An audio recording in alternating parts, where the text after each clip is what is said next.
Ladies and gentlemen, welcome back to the finest Dawn of War Soulstorm casts this side of East Yorkshire. And today we've got a 4 versus 4 on Kier Harad. Playing on Team ICC as the Necrons, we've got Catface, we've got Master Yoba playing as the Imperial Guard, we've got Ataraxia playing as the Space Marines, and we've got Smaug playing as the Orks. Whereas on Team Bad, we've got Funeral playing as the Orks as well, we have got Raphis playing as the Tau Empire, we've got Dradic playing as the Chaos Space Marines, and we've got Alta SMTP playing as the Sisters of Battle. So quite a star-studded cast for the game today.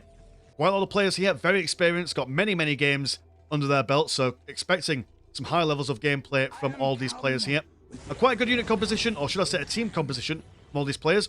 Imperial Guard and Space Marines on the far-flung sides. Space Marines in the later game will be able to deep strike a whole smorgasbord of bad boys into the front lines, as well as use their tactical Marines for, any kind of flexible firefights they want to go for. If they're going up against the Orks, maybe some heavy bolters. If they see the Tau Empire go for a whole bunch of vehicles, well, they can swap out for missile launchers.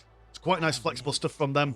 Imperial Guard, stick a few chimeras on them. They'll be able to come forward and support anywhere on the battlefield. Also, plenty of grenade launchers and plasma guns for them to take on a whole range of opponents. And the Necrons, the main thing for the Necrons, I think, in this team composition is going to be the Necron Lord. If you've got a large engagement going on, no matter where on the battlefield, teleport a Necron Lord in the centre, throw down a John Cena beam, blind half the opponents so they can't fire. That will give you a major bonus into your firefights and stuff. As for the other side, I mean, yeah, we've got the Fire Warriors from the Tau Empire, which will be able to provide significant amount of range firepower. Orks from both sides, actually. I mean, you've got the big mech who can teleport around and stuff. They can flash bang the vehicles to stun them for a little bit. Right, oh, I do quite like Smaug coming in with the aggressive grots. Do always appreciate the little ones getting involved there, stabbers. And what else have we got? We've got the Sisters of Battle. They're going to go for some Seraphins, so potential for maneuverability. Special on Necron side, they might be able to teleport on over, and in fact that's exactly what they're going to do. And do a bit of early game harassment, which is not what the Necrons fancy at this stage of the game. Our Chaos Space Marines, which as the game goes on become incredibly useful.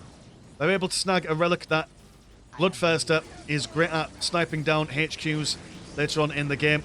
We've also got Obliterators, Possessed Marines, and they're quite flexible like the Chaos, well, not like the Chaos Space Marines, like the regular Space Marines, but maybe lacking in that diversity. Also got the Defilers and the Hell Talons and all that stuff. And, yep, I think I made a comment on everyone's factions. It's fun when you've got about a 4v4, that there's a lot to talk about when the game's getting on. Got Tau Commander going toe-to-toe with the Big Mech and the Force Commander. Thankfully, no one's decided to slap him in the face, but a Force Commander, in a ranged engagement with the Tau Commander, is able to take a little bit of damage himself, and his bolt pistol certainly does a good chunk of damage. And now that he's got 2 people firing at him, that Tau Commander will want to go back home. Got some cultists coming on over, and they've gone for... Are you going to go for the cultist grenade opening? Able to provide some decent fire support. Also, the cultists are quite cheap, so you're able to get a fair few of them out on the battlefield while still taking up to tier 2 in a reasonable manner.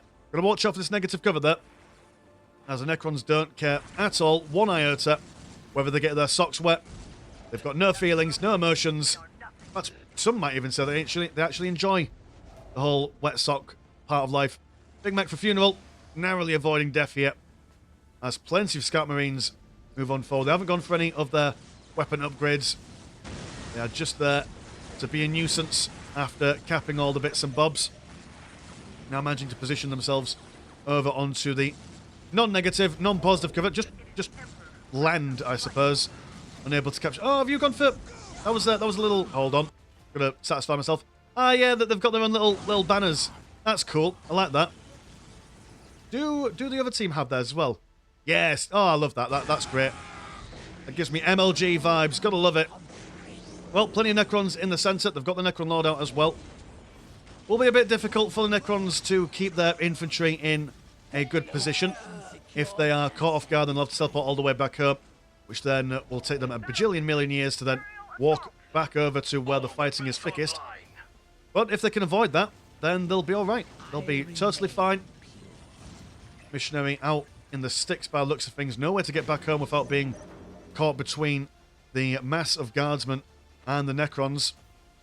And it looks like they're turning their attention, doing a 2 versus 1 against the Sisters of Battle. All they've got at the moment is their Seraphins. They are going into tier 2, which, I mean, they've spent a lot of money now going into tier 2, so I don't think they'll be able to make much of a defensive force against these incoming Imperial Guardsmen and Necrons, but just look how slow they are in comparison to these lads here.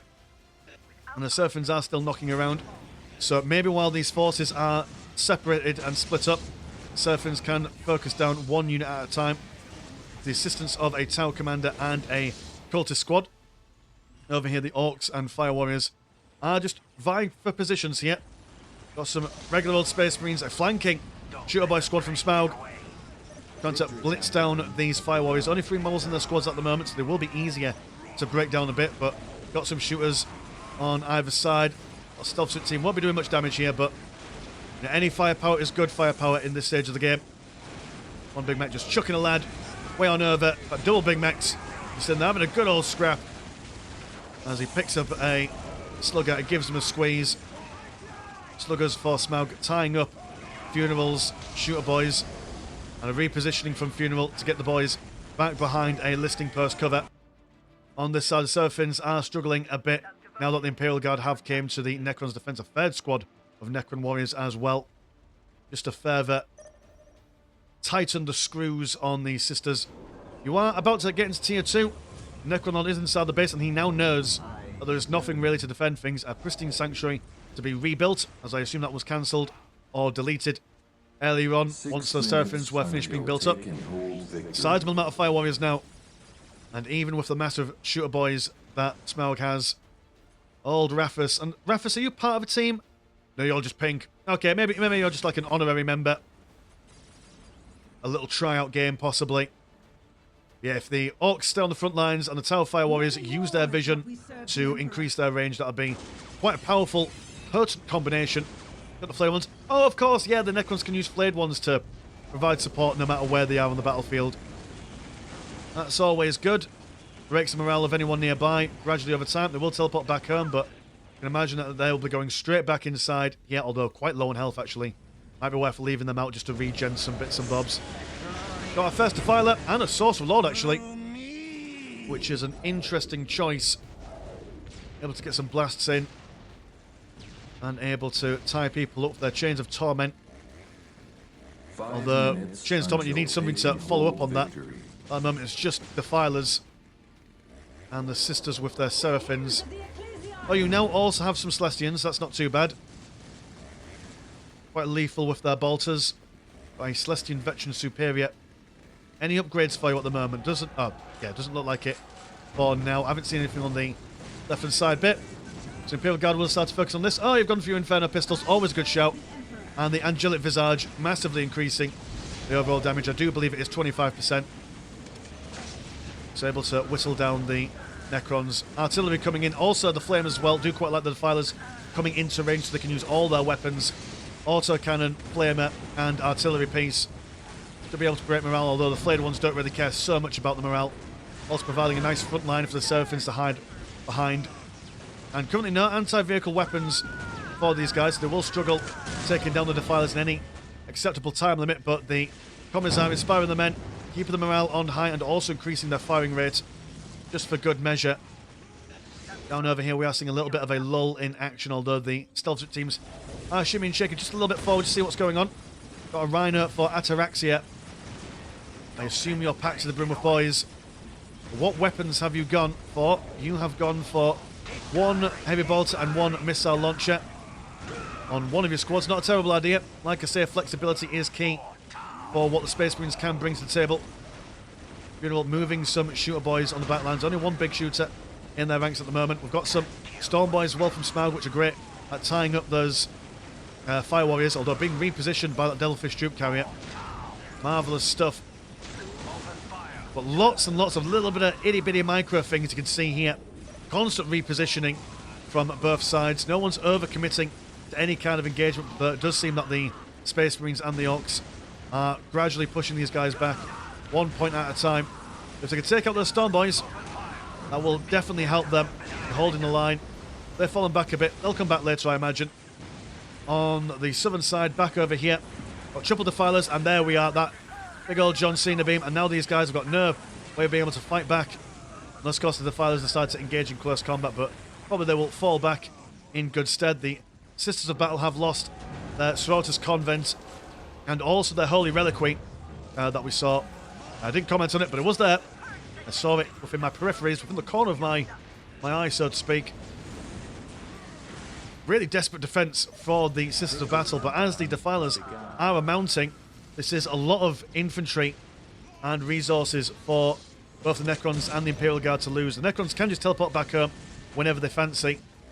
The Imperial Guard just holding on for life and limb. Over on the northern side, nothing much is happening now. Everyone's just chilling out. The Orks and Tau managing to keep their holdings, although would really like to see them somehow push on over and kill all this stuff. Losing the pile of guns and the war banner will set the... what team are you on again? Sorry. On the ICC's Ork. A little bit backwards. I wonder what ICC and BAD stand for.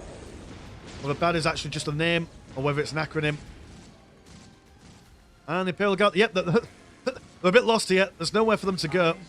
Though they are going to build up an... Oh, I see what you're going to do. Infantry command. Build that. And either hide in it for as long as you want to, or just go under the tunnels and go back home. Saving life and limb and all the boys. Plenty of flayed ones, but that's also just... I think Dradic has just decided, right, I'm just going to go pure Defilers, and I assume we've got plenty of plasma generators, yep, to build that back up. I had a... Yep, that was a... Whatchamacallit? Chaos Machine Spirit on these guys back. Making sure that they're easier targets overall. There's plenty more fires where they come from, just firing autocannons left, right and centre. Fire Warriors are now causing some quite serious issues for the left and side team here. They've got Funeral with some knobs, teleport them in. Kind of like how the Storm Boys were working, but the knobs with the big mech as well are able to hold the line a lot better and keep frustrating the firing support of the Space Marines for longer, due to them having their little health upgrades and the health region upgrades when they reach a certain amount of lads in there.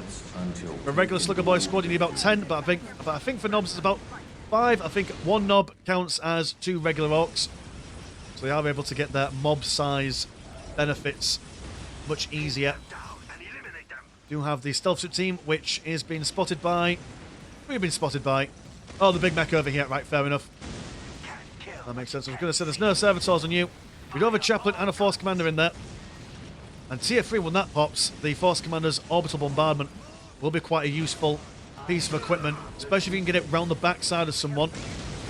That way they've either got a choice between staying where they are and, well, dying, or running backwards into the orbital bombardment and, well, dying as well. We do have the Sisters building up a Sororitas Convent over yonder. We do also have some of Catface's Bill of Scabs just chilling out inside of Dr. Dradic's base. Not sure whether he's noticed that. We're just chilling out, you know, they're not doing any damage, not doing anyone any harm. 4 minutes. It does seem that these guys have managed to finally save themselves here. Although having to rebuild their listing post. I've been on Skeleton Screw of Economy for the vast majority of the game. But that has given Dradic... I'll keep on calling him Dr. Dradic. Which, you know, for obvious reasons. If any of you are fans of gangster rap music, which I'm fairly certain the majority of you are, because we're all hip and cool these days. I remember Eminem. He says like as if he doesn't make music anymore. I haven't listened to any of his new stuff over the past like 15 years.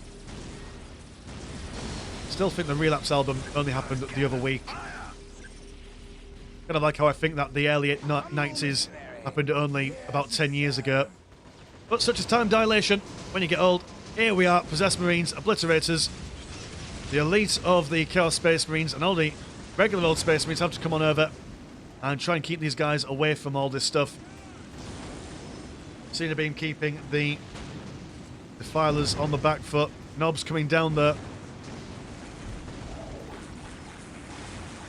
And there's plenty of engagements going on across the battlefield. Also got the Necron Warriors coming from the flanks. All of them focus at firing on the Obliterators, tying them up in close combat as well at the same time. Doom being witnessed by someone somewhere. They're just going to flash the Possessed squad. And only 4 models left in there, but still, they've earned their place. They've kept those guys on the back foot for a little while. Celestians falling back away from the flayed ones. Really do have Chains of Torment on these guys. Does the Chains of Torment stop them from teleporting back home? That's my question. That's my daily Warhammer Dawn of War question. I've been backed to a corner. Space Marines coming in hot pursuit as off in the distance the Tau are pushing into the Orks external bits and bobs. Yeah, I've got tank busters there. Look at the speed of that Demon Prince. He wants to get involved with those Cassicans. And I don't think you've got... No, you have got a priest, so you will be able to keep me alive for a little bit. All the morale broken on the Necron Warriors as well will drastically reduce their rebuilding chance. Well, it goes from like 70% or 50% or something to about 20.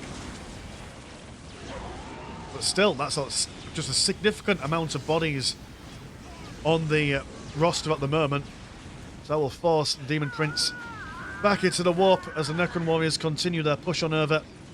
They'll have a fighter bomber from Funeral, a wonderful choice when going up against a mass of infantry. Tau now coming down over, see if they could focus Space Marines while they're in that negative cover, but not quite getting there. Devilfish Troop Carrier sent back to the workbench as the Fire Warriors may as well stand the ground here. They will pass on to the other side. Double Predators from Attica. Attica? No, I was thinking of Attica Centurious there. No, Ataraxia. Which, great against infantry, can also turn their attention to vehicles by getting a whole smorgasbord of las cannons, although being zapped by the big mech might potentially lose it if they have their wicked and foul way with them. Spanking him on the backside, but no, he's managed to get out of there with relatively good health, all things considered. And oh, very cheeky, a ghost have been placed up by these secret builder scarabs. They'll be taken out. Well, that's what they get for, being hostile. They could have been left there. But no, thank you. Replacement possessed squad on the way. As the Orks decide, right, okay, well, you might be able to push into the Sister's place, but we could do exactly the same with your Space Marines. Double flash kits and a war boss in there, activating their fighting juice. And this is a really big problem to have on your back lines here. Definitely don't want these really elite Ork units causing a ruckus and a riot. Grey Knights don't seem to have their charge upgrade at the moment, so they've been shot down before they've even been able to engage in anything. Mad Dogs, ooh, very much like this. Detaching from the... Oh, why are you detaching? Oh no, you're just extra Mad Dogs. So they come down, plant down burner bombs, can also tie things up as well. Huge blast, Necron Lord coming over to provide some artifactual support. And the flash gates are now a little bit outnumbered. Going to be running out as best they can. I do believe that Funeral is also unattaching and reattaching different Mad Dogs, so able to get double the amount of fighting juice as possible. Just a remarkable bit of micro required to get that on the cards there. Down over here, we've got a nice little concave as the artillery. Well, it's not artillery technically, but I'd say that fighter bombers act as artillery for the Orks, so that's what I'm going to roll with. Not much in the way of anti-vehicle stuff from the Tau. I would have expected to see some stealth suit teams running amok on the back lines, using their infiltration and their jump technology. But that's going on down there. We've all seen the possessed squads attempting to charge into the front lines, but there's far too much firepower for them to even deal with. You have an Exorcist somewhere on the battlefield. There you are. Definitely my favourite artillery unit in the game, as it's just got such a massive spread. There's incredible morale damage as well. What is it? Every time someone gets hit or takes a significant amount of damage or dies, they take quite the morale hit. And, yep, and we've got such a spread. Well, this instantly breaks quite a lot of units' morales. But Baneblade right behind the Necrons. And that's why the Imperial Guard probably had the rights to the relic. They definitely have the best endgame unit to bring to the table here. Got the Knob Squad from Smaug making the slow way on over, bashing the flash gates. Got a Barracuda from Raffus. Attempting to focus on the flayed ones, but flayed ones not really intending to do some damage here, but if you could force the Fire Warriors to reposition, that's a major boon for you. Death Squad and some regular old Chaos Space Marines. Obliterators moseying on over. Grenades from the Caskins. Doing a bit of damage, breaking the morale on those Chaos Space Marines. And it seems that everyone's decided just to throw in and muck about in this central engagement. Knobs in the centre, Obliterators also engaging in some sort of quasi-close combat, which is probably not where they want to be, but they're all dead now. So who really cares about them? Flash Gates not ready to engage in combat. There's a massive infantry. If they can convince them to come down in this small section here, their advantage in numbers will mean very little. Oh god, that Exorcist. Calm yourself down, although the Baneblade is on the hunt for him. Angelic Visage still on... Oh my goodness, Seraphins are still alive. Ave Maria, they've done it. They've made it to the late game. Celestian's also going to try and get some of their anti-vehicle weaponry on the go. Yeah, definitely some stealth suit teams just to help focus down the Baneblade. Ideally, you want to make sure that the Baneblade's offline, or at least in a state where it's going to fall back and repair itself. But, you know, you've also got everything else to deal with. If you're firing all your things at the Baneblade, everything else is firing at you. It's a tricky situation, hard to really assess which one will be the most advantageous. But it seems like this solid firing line over here, these guys aren't going to be getting anywhere near it anytime soon. Also, plenty of Barracudas. So if Argy happens on the south, they can reposition. And then if the same happens on the north, they can do exactly the same. I'd love to do an economy check, but I can't quite pull myself away. I feel like as if we're on the cusp of a game-defining engagement here. But based on the amount of stuff that people have to provide, I think that everyone's doing quite alright for money. It'll be my assessment. Double Predators and double Lehman Russes, quite chunky tanks to be fair. Takes a lot to take them on. Identified a lot of damage. Space Marines making a play for the southern exit, or entrance even. Oh god, frame rate. Be gentle, sweet summer child. Laying of hands on the Celestians as the Exist and the artillery of the Defilers try and soften these guys up. But while artillery is amazing, you never win a battle just by artillery alone. Definitely need some stuff on the front lines to do some direct damage. Here comes the Barracudas flying on in. They're going to be making as much damage onto that Baneblade as humanly possible. Although, oh god, that must be so frustrating. Sending in the... so the Necron Lords jump in to prevent these guys from firing. Big Mech also for a big zap on the Barracudas to keep them in position.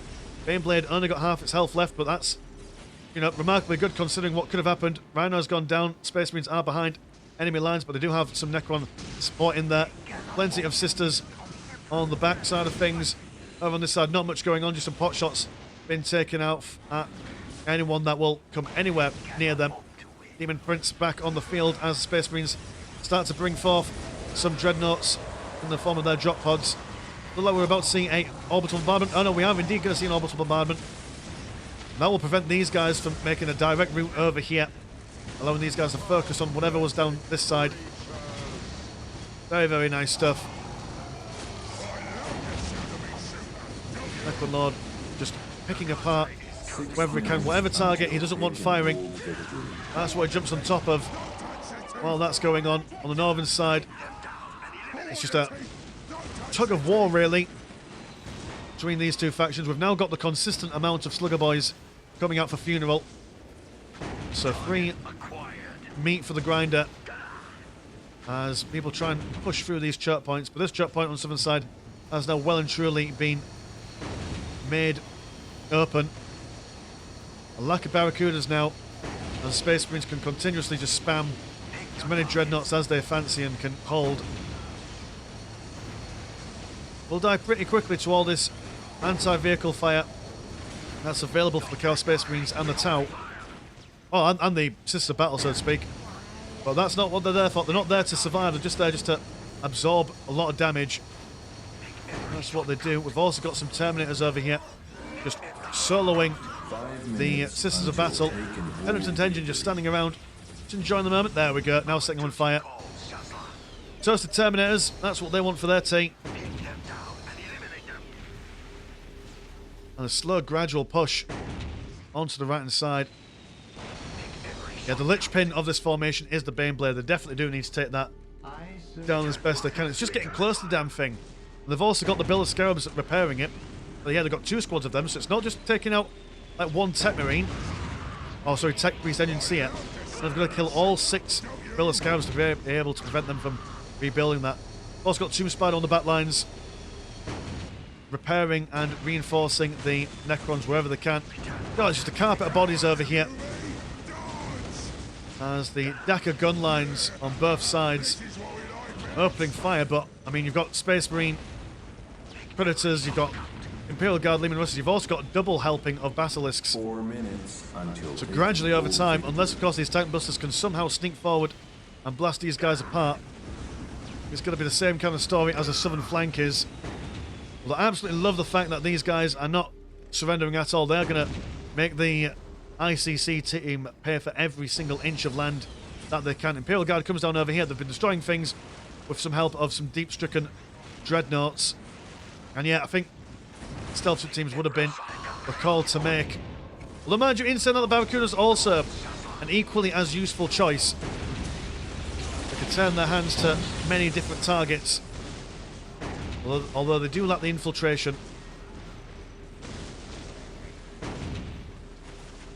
Southern line falling. The northern line holding quite well. If anything, it would be really helpful if there was like some sort of like ammo counter in this game.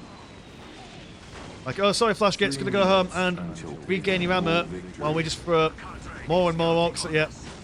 No, infinite ammo, that's how it works. And Raph has said enough. He said no more thank you. And yeah, that's fair enough. They gave it their all. They tried every trick in the book. But I do believe it was just maybe just a better team composition.